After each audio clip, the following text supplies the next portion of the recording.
அஸ்ஸலாமு அலைக்கும் வரமத்துல்லாஹி வபரகாத்துஹு. வாழ்க்கையில் கடன் தொல்லை என்பது ஒரு பெரிய சுமை. எவ்வளவு முயற்சி செய்தும் கடனில் இருந்து மீள முடியவில்லையா? பொருளாதார நெருக்கடியால் மனமுடைந்து போயிருக்கிறீர்களா? கவலைப்படாதீர்கள். அனைத்தையும் மாற்றும் வல்லமை படைத்தவன் அல்லாஹ் ஒருவனே.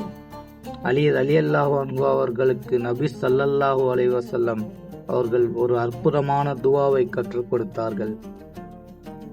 உனக்கு மலையளவு கடன் இருந்தாலும் அல்லாஹ் அதை நீக்குவான் என்பது இந்த துஆவின் மகத்துவம்.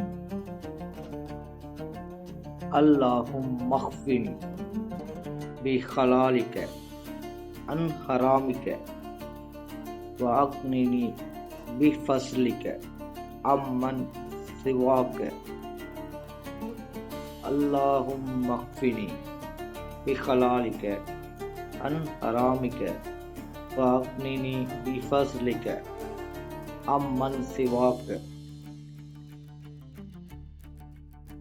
யா அல்லாஹ், நீ ஹலாலாக்கியதை கொண்டு ஹராமானதை விட்டும் எனக்கு போதுமானதாக்கு. உன்னுடைய அருளை கொண்டு உன்னை தவிர மற்றவர்களிடம் தேவையற்றவனாக என்னை ஆக்கு. ஒவ்வொரு தொழுகைக்கு பிறகும், குறிப்பாக சுபு மற்றும் மகரிப் தொழுகைக்கு பிறகு இந்த துஆவை நம்பிக்கையோடு ஓதி வாருங்கள். இறைவன் உங்கள் கஷ்டங்களை நீக்கி உங்கள் வாழ்வில் பரக்கத் செய்வானாக. ஆமீன்.